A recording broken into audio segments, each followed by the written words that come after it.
Hey y'all, welcome back or welcome if you are new. My name is Sammy and welcome to this week's What's for Dinner. As you all can probably hear, I'm a little under the weather, so I hope this voiceover goes a little decent, but I apologize, but I only have 3 recipes for you this week, but there's some good ones. So I hope you all enjoy this, and I hope you all had a wonderful Christmas, and I hope you had a fantastic New Year. But this is just a little bit of a snippet of the 3 meals that I made this week to try to give you some dinner inspirations to cook for your family. I just wish I sounded a little bit better, but we'll get through it together. But I still wanted to be able to bring you all some content.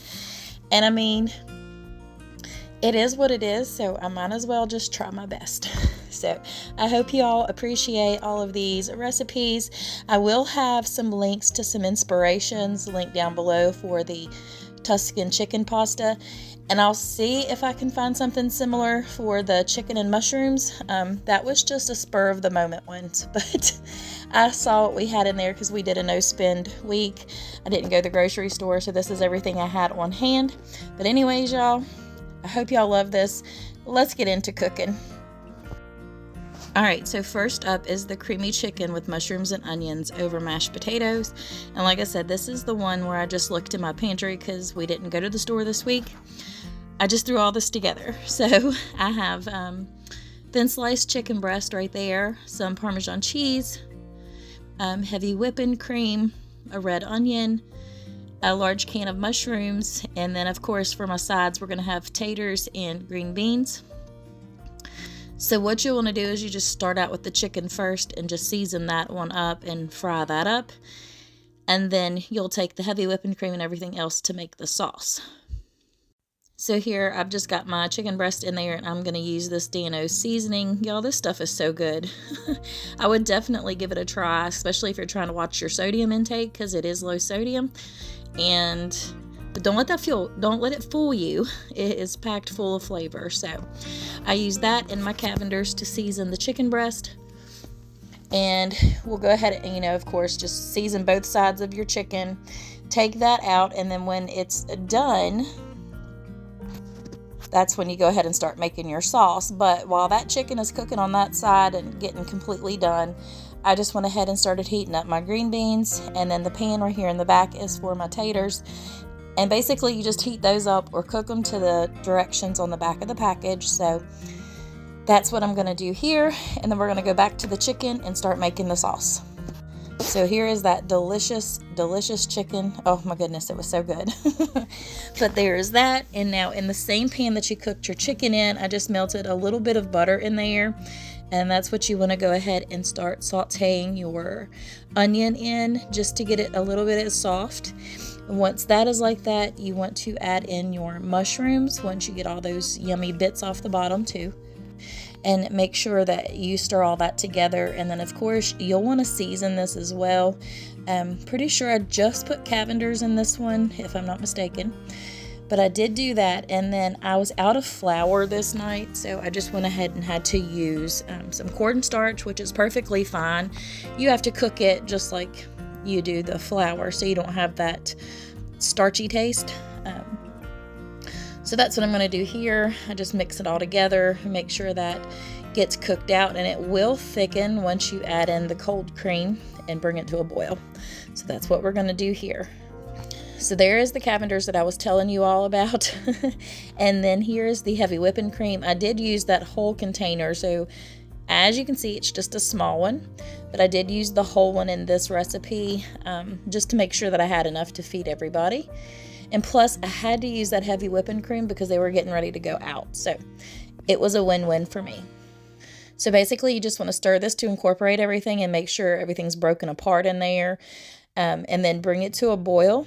Once it's been brought to a boil, you cut the heat down and then you add your Parmesan cheese to it. I used about half that container, so it's a 9-ounce container. It's about 4.5 ounces. And you just stir that on in, and then once that has been melted, you just, let it sit there until you're ready to serve it over your chicken and taters. So I will bring you back when everything is done and plated up.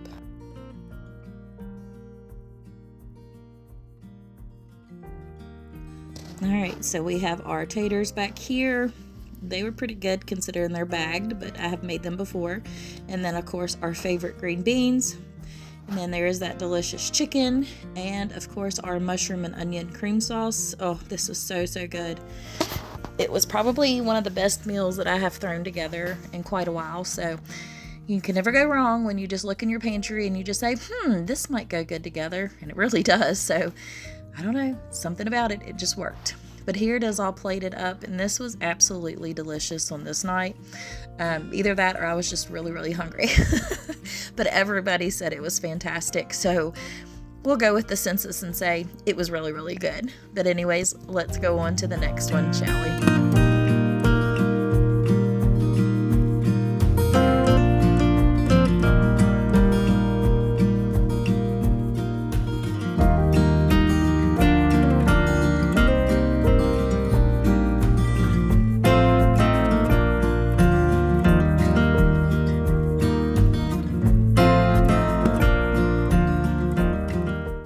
Alright, so I have this thing where you can never go wrong with fixing breakfast for dinner.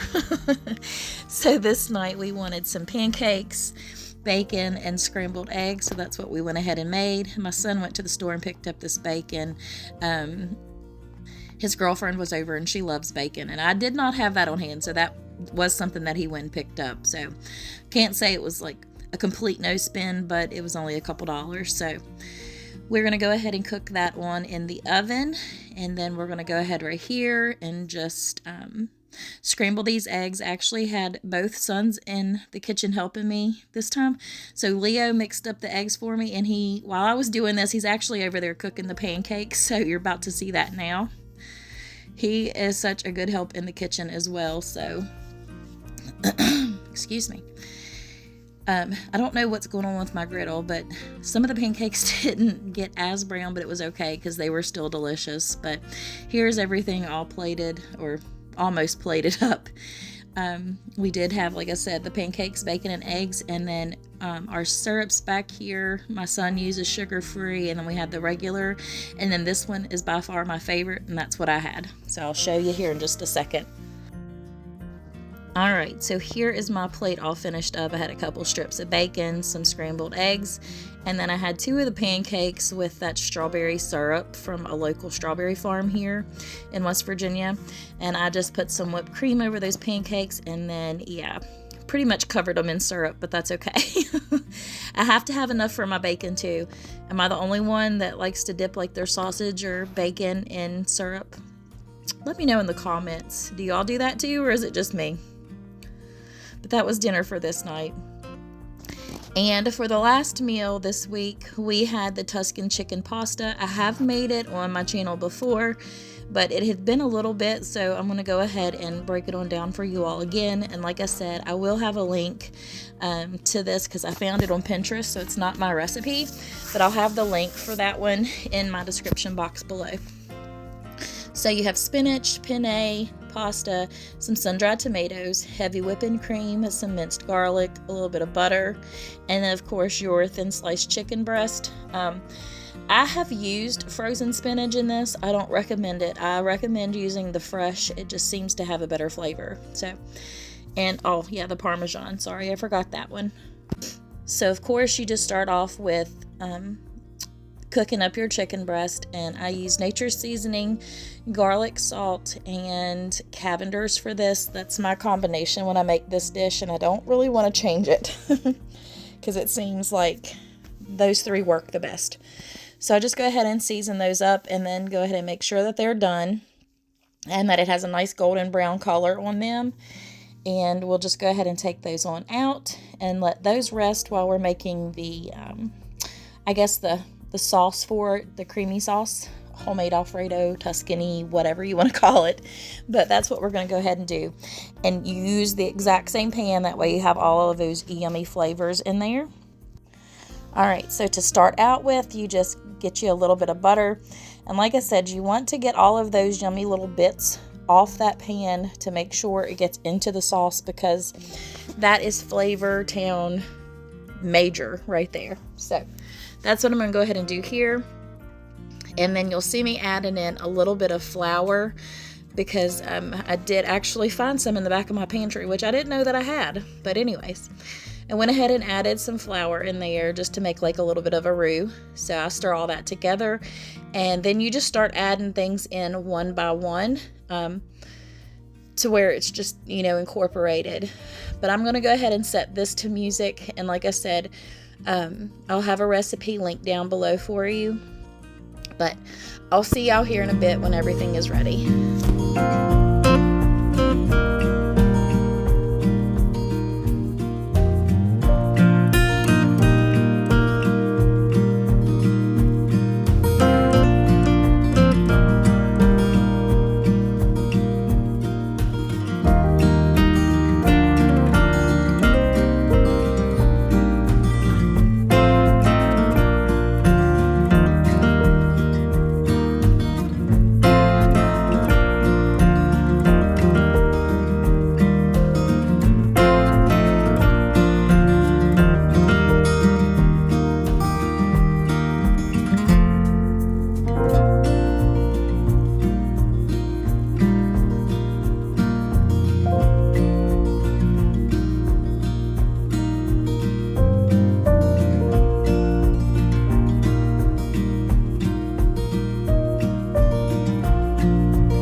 So everything is done. There is the spinach and sun-dried tomato cream sauce. That stuff is so good.